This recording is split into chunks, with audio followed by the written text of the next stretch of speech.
반갑습니다. 트래블제이입니다. 저는 지금 여기 파라과이라고 하는 곳에 그 수도 아순시온에 있고요. 바로 전에 제가 넉 달 동안 브라질 여행을 했습니다. 그 4월 4일부터 그 7월 27일까지 거의 넉 달 동안 운전 거리를 보면 2만 킬로 정도를 운전했더라고요. 그래서 그거에 대해서 한번 이야기를 나눠보면 좋겠다 생각이 들어가지고 이렇게 카메라를 켰고요.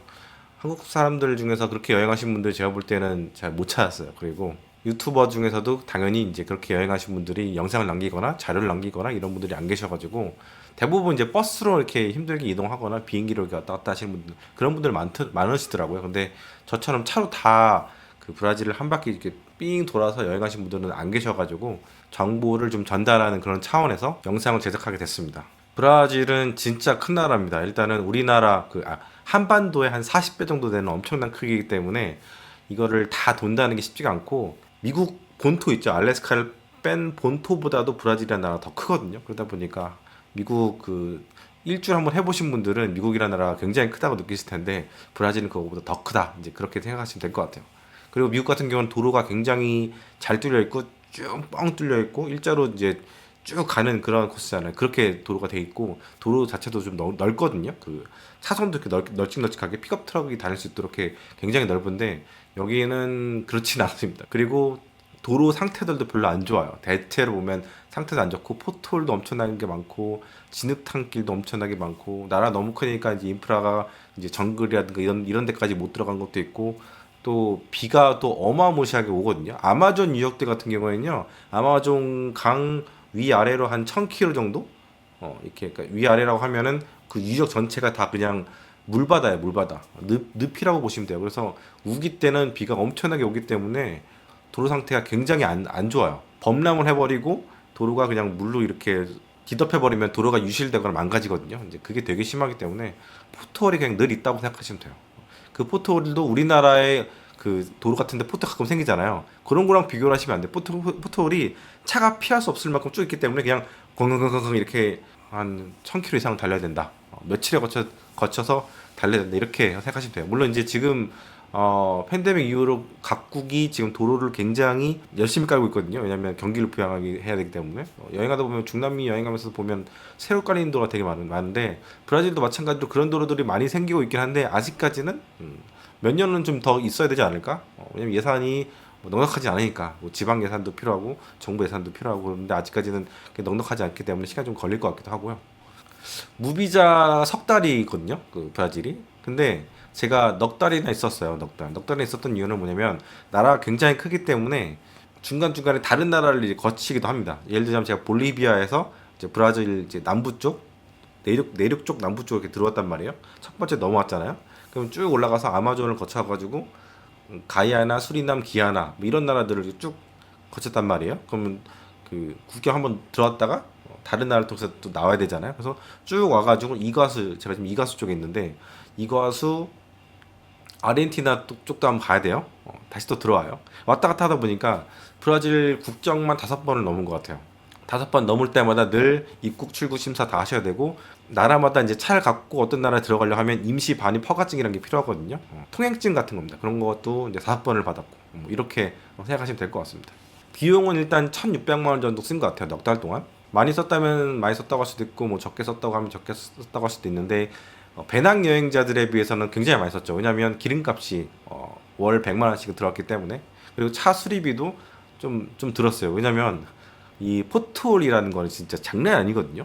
차량이든 어떤 기계든 가장 나쁜 게 뭐냐면 그 진동이야 진동. 진동이 그냥 둔둔둔 이게 아니라 꽁꽁꽁꽁꽁 이렇게 한 일주일씩 운전하게 되면 차가 망가집니다. 진흙탕 같은 길을 지나갈 때도 진흙탕이 너무 많으면은 차가 아래가 닿거든요. 제 차 같은 경우는 참고로 이제 프리우스 V라고 7인승 차인데 그 차의 그 서스펜션을 앞에는 5cm, 뒤는 6cm로 올려놨어요. 그래서 거의 투싼급 높이거든요. 차 높이가. 근데도 불구하고 그런 길들을 만나면은 아래가 닿는단 말이에요. 닿는데 이제 충격을 받을 때도 있어요.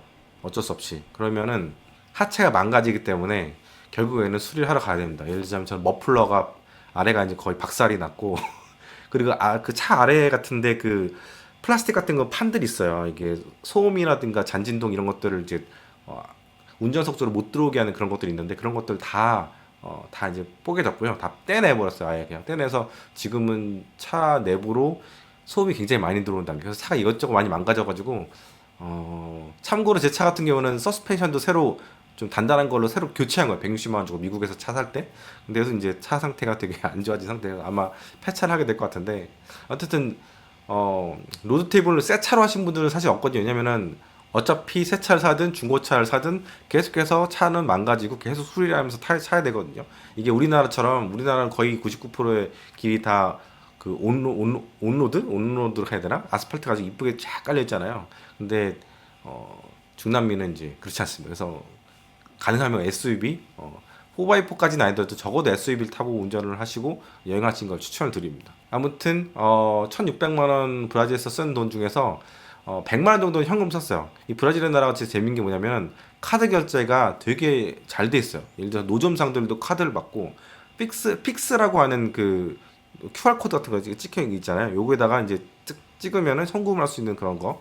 우리나라도 있나? 우리나라 한 번도 내본 적이 없어서 모르겠는데 그런 게 잘 돼 있어가지고 현금 쓸 일이 의외로 없습니다. 카드 쓰는 거에 대해서 중남미에서도 브라질 빼고 다른 나라들은 되게 싫어하거나 안 된다고 하거나 아니면은 추가로 뭐 3%든 5%든 10%든 수수료를 더 내라 하거나 이런 경우가 흔하거든요. 흔한데 브라질은 되게 그게 좀 다른 점인 것 같아요. 그런 거 보면은 브라질이 확실히 다른 나라들에 비해서 중남미에서는 선진국 같은 그런 느낌, 마창 같은 그런 느낌, 그런 느낌이 듭니다. 그리고 이제 2만 킬로 달리면서 톨비는 한 30만 원 안 되게 쓴 것 같아요. 나라가 큰데 그 정도밖에 안 쓴 이유는 뭐냐면은 톨이 많지가 않아요. 다 무료 길들이고 상파울루라든가 리우 같은 라든가 이런 대도시 특급 브라질리아 뭐 이런 쪽에 가까이 가면은 약간 그 톨들이 있긴 있는데 금액도 그렇게 비싸진 않고요. 그래서 톨에 대한 걱정을 좀 안 하셔도 될 것 같아요. 미국이랑 좀 비슷한 면이 있죠. 원래 이제 브라질은 나라가 독립을 한 게 이제 1800년대 초반이고 근데 그거에 비해서 한 40년, 50년 전에 미국이라는 나라가 먼저 이제 독립을 했었거든요. 그래서 브라질 처음 개국이라 해야 되나? 나라가 이제 독립을 했을 때 어떤 나라를 따라서 시스템을 이렇게 할까 하다가 보니까 저 위에 미국이라는 나라가 있는 거예요. 미국이라는 나라가 있어가지고 우리도 주 형태로 한번 해보자. 연합 그 주 연방으로 하자 해서 이렇게 만들어진 나라가 브라질입니다. 그래서 가다 보면요, 뭐 페데랄 이런 거 되게 많고 페데랄 폴리시아 뭐 이런 게 되게 많거든요. 그게 다 미국 거를 많이 따라해서 그렇게 된 거라고 보시면 돼요. 그래서 국경에 가면은 경찰들 옷 입은 것도 약간 미국 경찰과 비슷한 경우도 있고 군인들도 미국 군인들 있죠.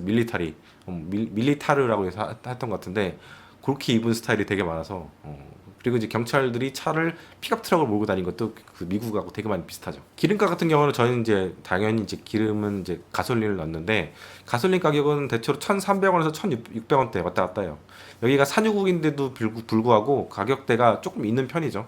우리나라가 지금 1,600원에서 뭐 1,800원 선 이렇게 왔다 갔다 하는 것 같은데 여기는 기름이 어디서 많이 나냐면은 그 상파울루 남쪽에 있는 상파울루 앞쪽에 해상 유전이 많거든요. 그래서 거기서 이제 기름이 많이 나는데 그래서 그렇다 보니까 오히려 기름이 싼 곳이 상파울루 근방 쪽으로 가까이 있어서 기름이 싸요. 나머지 지역들은 트럭으로 운반을 하거나 막 이래야 되기 때문에 기름값이 좀 비싸진 편이고 그리고 해안가일수록 기름값이 싸지고 내륙으로 들어갈수록 되게 비싸집니다. 왜냐면 나라가 굉장히 큰데도 불구하고 그 기름을 운반을 하려면 기차 같은 것도 이렇게 운반하면 좋은데 이 나라가 이제 남미가 다 그래요.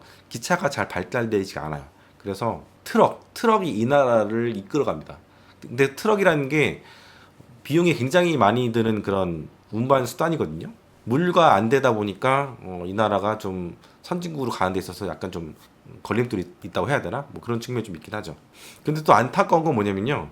기름의 질이 별로 좋지가 않아요. 솔직히 이렇게 여행을 하는데 고급류를 매일 넣을 수도 없고 그래서 제일 저렴한 무연 휘발유를 넣는데 무연 휘발유의 질이 그렇게 막 좋지는 않습니다. 그래서 브라질에서 이상하게 제가 차 언덕 같은 데나 산 올라갈 때 보면 얘가 힘이 없어요. 막 80km 뭐 정도 달리고 있는데 산을 올라가는데 얘가 힘들어요. 그래서 왜 그러지? 여기가 고산지대도 아닌데 왜 이렇게 힘들어하고 소리가 많이 나고 잘 안 나갈까 생각이 들었는데 여기 파라가 제가 지금 온 지 3일 됐거든요. 파라가에서 기름을 넣으니까 제일 저렴한 걸 넣으니까 92 옥탄가가 그러니까 이제 차가 막 날아다니는 거예요. 그래서 내 차가 문제가 있었던 거는 차가 오래되거나 뭐 이래서 그런 것보다는 브라질이라는 나라가 기름이 안 좋아서 그런 거구나 그런 생각이 딱 들더라고요. 가격도 더 비싼데 여기보다 여기는 한 1,200원 300원대 이렇게 하면은 옥탄가 90짜리를 넣을 수 있거든요. 그래서 그것도 감안하시면 좋을 것 같고, 엔진 오일 같은 경우에는 저는 한 6, 7천마다 이제 갈아요. 왜냐면 장거리 운전이 상당히 많고 500km, 600km 정도 달리는 장거리 운전이 많고 차를 3시간마다 이제 세워서 식히거든요. 본넷을 열어서. 근데 그래도 뭐 되게 시원해지거나 냉각되는 건 아닌데 어쨌든 그렇게 이제 운전을 하는데 그래도 차한테는 굉장히 안 좋긴 안 좋거든요. 장거리 운전을 이렇게 많이 하게 되면 엔진에도 많이 안 좋고 엔진 오일을 먹는 경우도 있기 때문에 가능하면 차한테 가장 부담이 안 되는 거는 엔진 오일이라도 이제 자주 교체해 주자 싶어가지고 엔진 오일하고 엔진 오일 필터는 늘 이제 6, 7천마다 이제 갈아주고 있는 그런 상황입니다. 거의 차에 5통 정도 들어가거든요. 거의 모빌 원 같은 거 넣는데 OW20 이런 거 넣는데 그러면 한 돈 10만 원 좀 안 나오는 것 같아요. 싼 데서 사면은 500ml에 12,000원 정도 이런 그 정도 가격에도 살 수가 있거든요. 그거 사가지고 가가지고 나 교체 좀 해달라 이렇게 해주면 오일 필터는 뭐 많이 비싸지 않습니다. 그래서 같이 하면은 10만 원 안 되는 쪽에서 이렇게 교체할 수 있습니다. 그러니까 이제 2만 킬로를 뛰었으니까 한 3번 정도는 갈았겠죠. 예. 그리고 이 나라가 그 환율이 굉장히 급반등하기로 굉장히 유명하거든요. 뭐 브라질 채권 사태도 아시겠지만 그래서 제가 작년인가 재작년에 그 브라질 헤알의 그 환율을 보니까 1헤알당 180원이더라고요. 근데 제가 여행할 때는 처음에 4월 달에는 275원이었어요. 그래서 제일 높을 때 들어갔는데 점점점 여행을 하면서 뭔가 모르게 그 카드에 찍히는 금액이 좀 작아진다는 느낌이 있어서 딱 보니까 지금이 245원입니다. 그러니까 30원 정도가 빠진 건데 13%? 이 정도가 빠진 거예요. 그 어마어마하게 많이 빠진 거거든요. 이게 원화도 그 사이에 많이 절하가 됐거든요. 지금 1380원, 90원 왔다 갔다 하니까. 근데 그거보다도 여기 헤알은 더 많이 빠진 거죠. 원화 대비로 하면. 그래서 달러 대비로 하면. 그래서 가능하면은 헤알이 좀 낮을 때 오시는 게 좀 좋지 않겠나 이런 생각 드는데 어쨌든 그건 운이 좋으시면 그런 것 같고 저는 약간 운이 좀 안 좋았던 거죠. 처음에 시작할 때 좀 높았으니까. 그리고 여기는 가장 큰 무역 상대국이 중국이에요. 그래서 곡물이라든가 철광석, 원자재 이런 것들 많이 수출하거든요. 중국에다. 근데 중국이 경기가 안 좋으면 수입량이 줄어들잖아요. 그래서 여기 경기도 되게 좀 안 좋아졌다고 해요. 그래서 환율이 내려간 이유가 그런 측면이 있다고 하더라고요. 그리고 일단 잠은 제가 130회알 정도 아래, 그러니까 처음에 한 4만 원 좀 안 되는 가격이었는데 지금 더 떨어졌겠죠?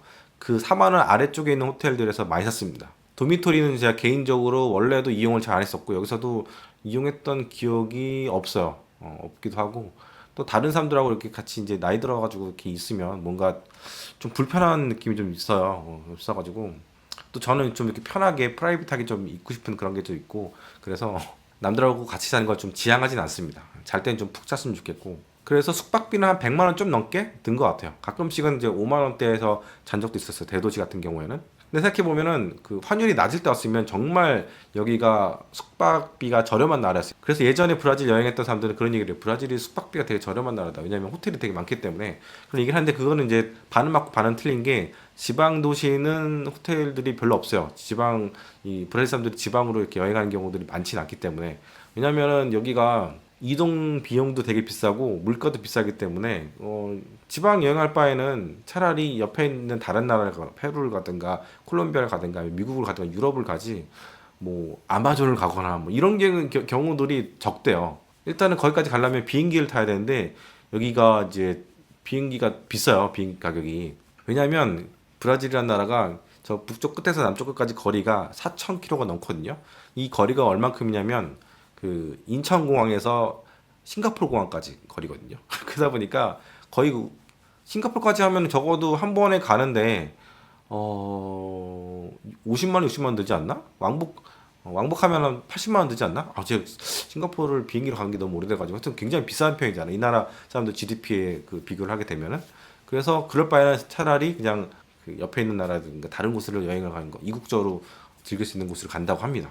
그리고 제가 에어비앤비를 이용을 안 했어요. 지금까지. 왜냐면 제가 개인적으로 에어비앤비에 좀 안 좋은 기억이 있어가지고 이용을 한 적 없었는데 막판에 브라질 막판에 에어비앤비를 이용했거든요. 근데 이게 좀 좋더라고요. 가격도 되게 저렴한데 차를 세울 수 있는 안에 차고도 있고 주방이 딸린 곳들도 이용할 수도 있고 또 이렇게 업무용 책상 같은 것도 이용을 할 수가 있고 그래서 영상 작업도 할 수 있고 그래서 내가 진작 에어비앤비라는 것에 눈을 떴어야 되는데 너무 늦게 떠가지고 그게 아쉽긴 아쉬워요.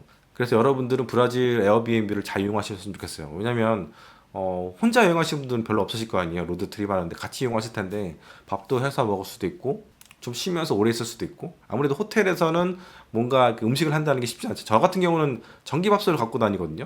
좀 큰 거. 그래서 이제 밥을 거기서 해서 먹고 있었긴 했는데 아무래도 주방이 없으니까 좀 불편하죠. 설거지라든가 이런 게 좀 불편하잖아요.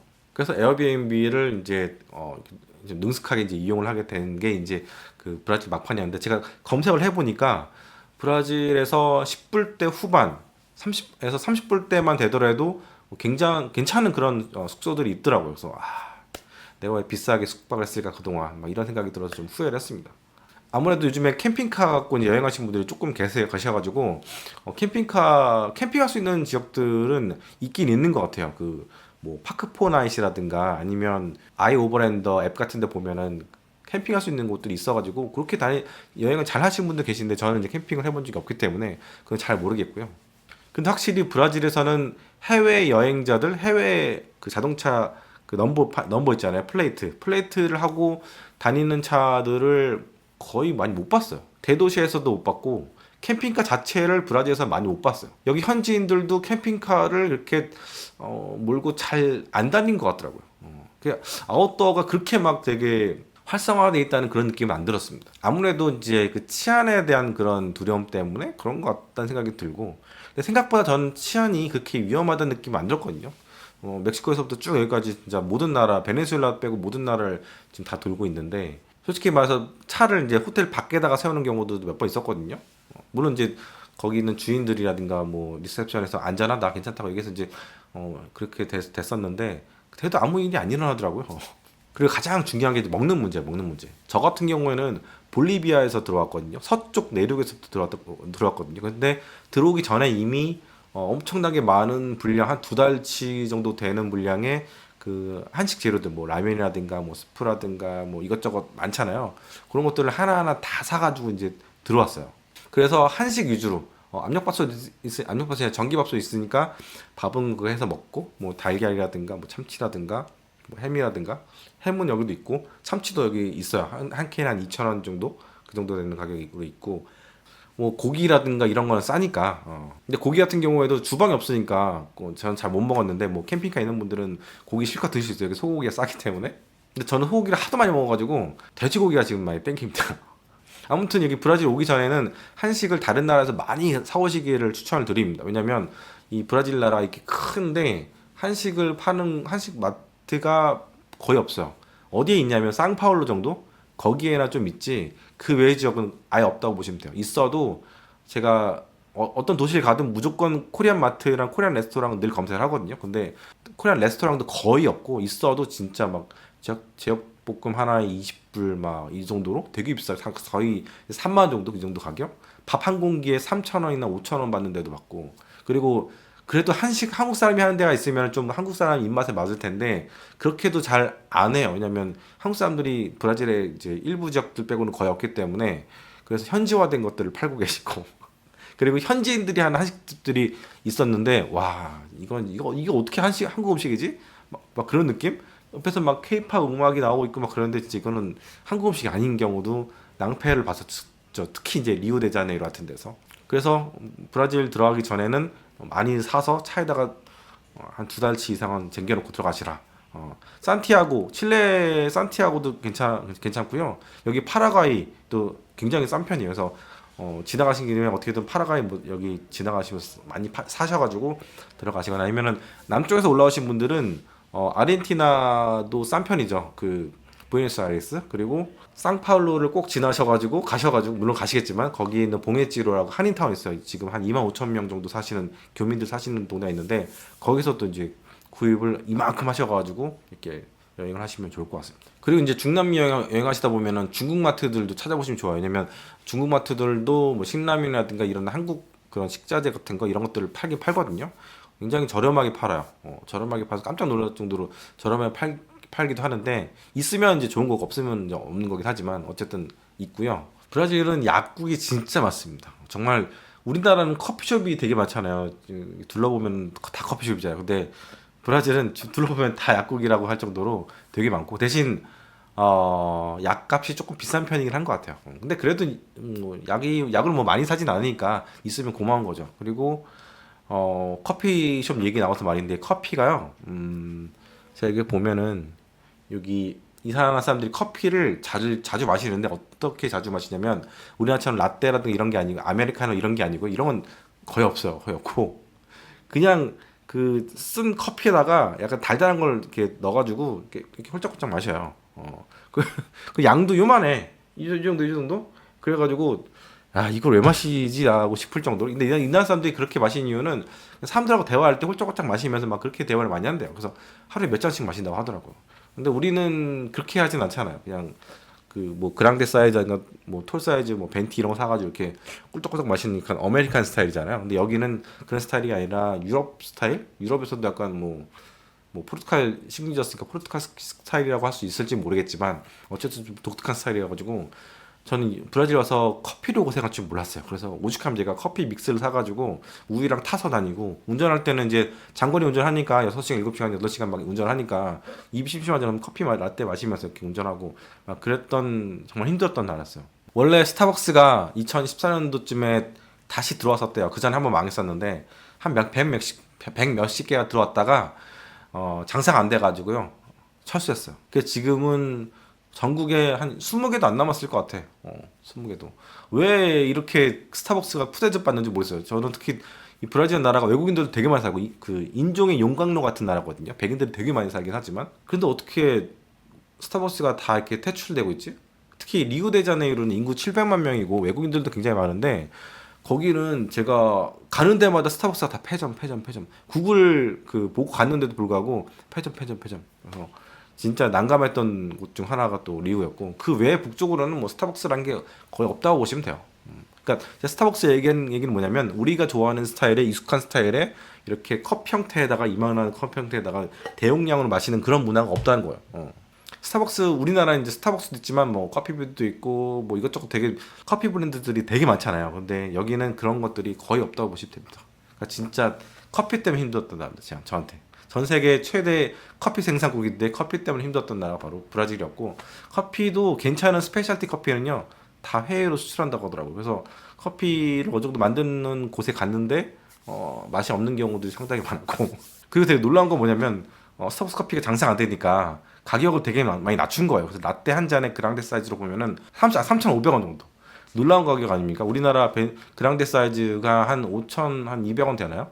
그러니까 2,000원 정도가 가까이 싼 거죠. 엄청나게 싼 거죠. 제가 볼 때는 지금까지 여행했던 나라 중에서 거의 최저가 수준의 스타벅스 커피였는데, 근데 사람들이 스타벅스 구글 맵에 나와 있는 그 후기를 보면은 되게 평이 안 좋아요.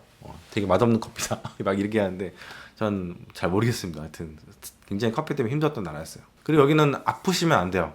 아프시면 어떻게 되냐면은 병원을 가셔야 되는데 병원을 딱 들어가는 순간 내야 되는 돈이 있는데 종합병원을 일단 12만 원을 내야지 진찰을 받을 수 있어요. 그리고 개인 병원 같은 경우는 9만 원을 내야지 진찰을 받을 수 있어요. 그러니까 제가 그 사람들한테 얘기했어요. 야, 이렇게 병원비가 비싸면 가난한 사람들은 병원에 못 오지 않냐? 라고 물어보니까 그 사람들 한 얘기가 뭐냐면 그게 바로 브라질이야. 그렇게 얘기를 하더라고요.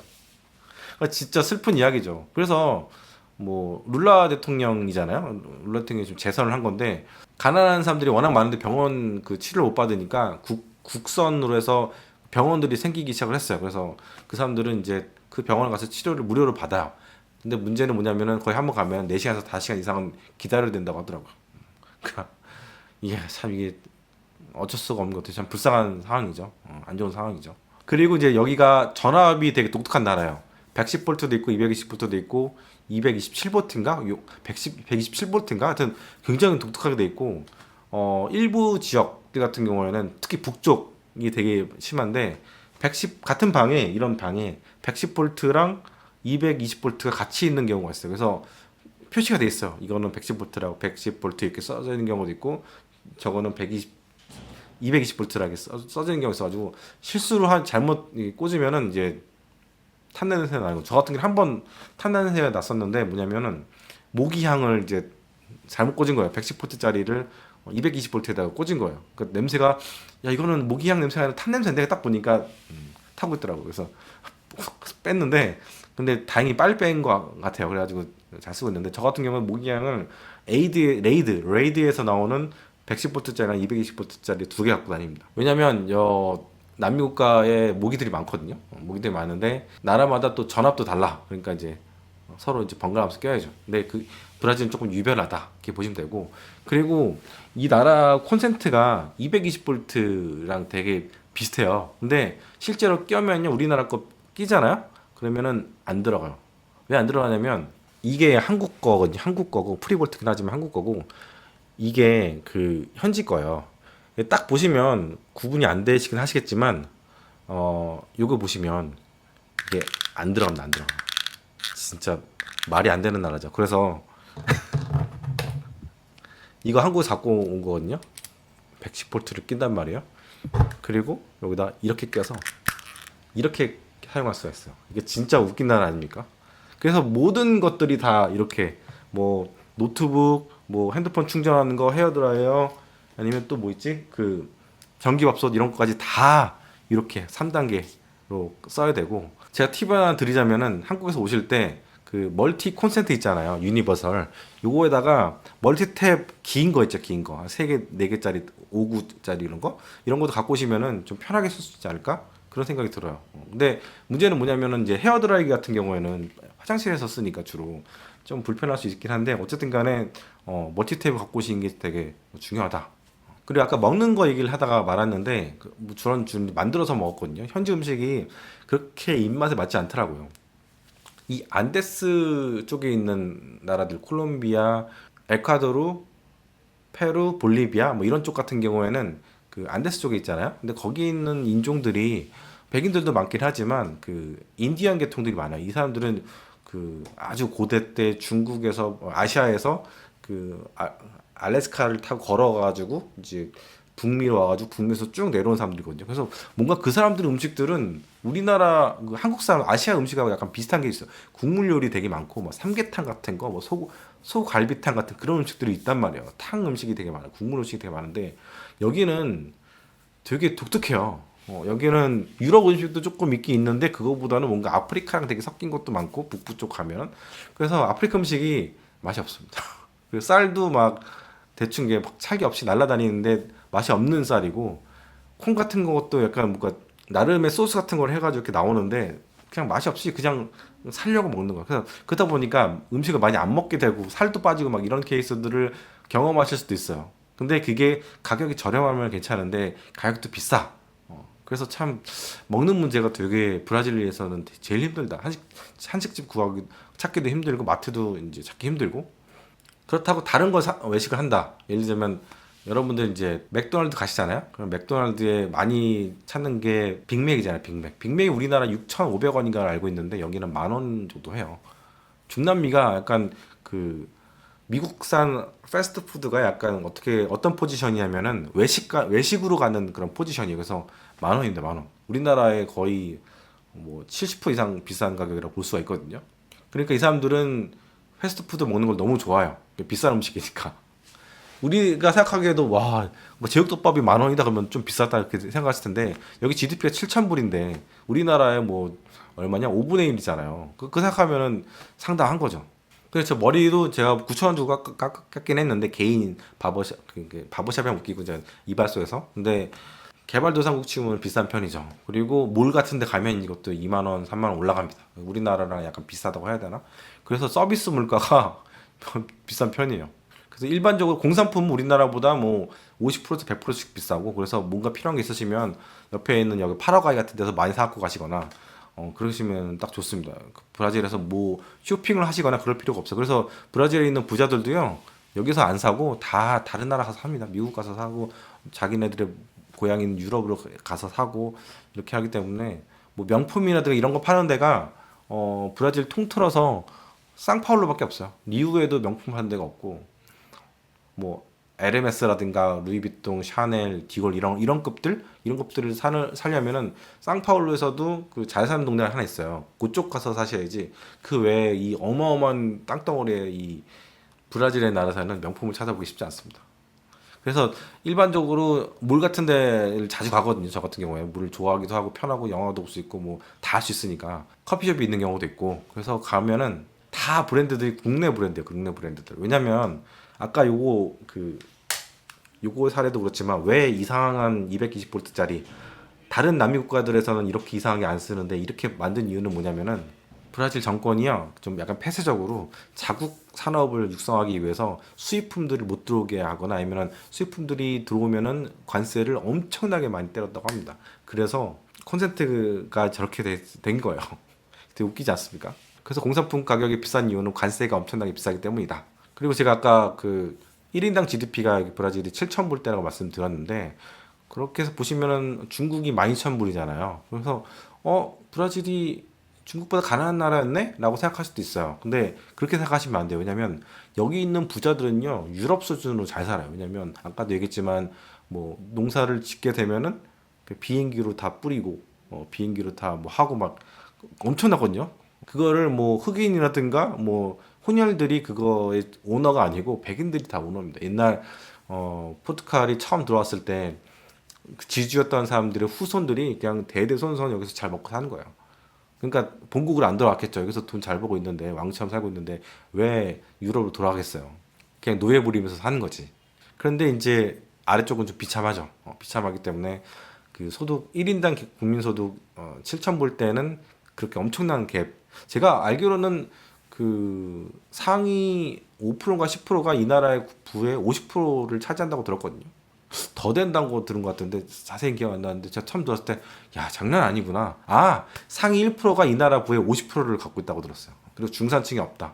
그리고 빈곤율이 40%. 우리나라가 15%좀 안 되거든요. 빈곤율이 40%가 빈곤층에 속해 있고 그래서 노숙자가 이 나라 2억 2천만 명 인구 중에서 300만 명이 노숙자인데 또 그 중에서 80만 명이 상파울로 있습니다. 상파울로 센트로 쪽에 쫙 이게 있고 그래서 제가 여행한 나라 중 도시 중에서 와, 상파울루는 브라질 중에서도 진짜 노숙자가 많은 곳이구나 그런 느낌이 들었고 살짝 조금 위험할 수도 있겠다는 생각이 조금 들었는데 그렇다고 뭐 여행 못할 정도까지는 아니지만 뭐 조심은 해야겠죠. 밤에 안 다니고 우리나라는 거리 이렇게 걷다 이렇게 둘러보면은 커피숍도 되게 많고 편의점들 많은데 여기 둘러보면 다 노숙자들이 그런 경우가 있었죠. 예.